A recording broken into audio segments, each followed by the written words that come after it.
चंद्रपूरमध्ये चंद्रपूर जिल्ह्यातल्या नागभीड नगरपालिकेत जातोय आपण।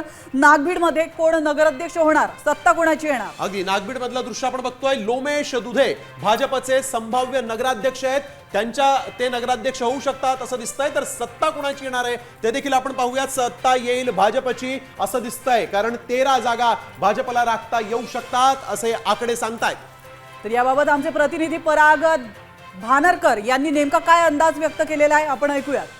भाजपकडून प्राध्यापक लोमेश दुधे तर काँग्रेसकडून सौ स्मिता प्रफुल्ल खापर्डे या नगराध्यक्षपदाच्या रिंगणामध्ये उभे आहेत। यासोबतच 10 प्रभागातील 20 नगरसेवकांसाठी सुद्धा ही निवडणूक होत आहे आणि यामध्ये सुरुवातीपासूनच भाजप पक्षाचं नियोजन बघता या निवडणुकीमध्ये भाजप आघाडी घेईल असे चित्र यावेळी या नागभीड नगरी परिषदेमध्ये निर्माण झालेले आहे।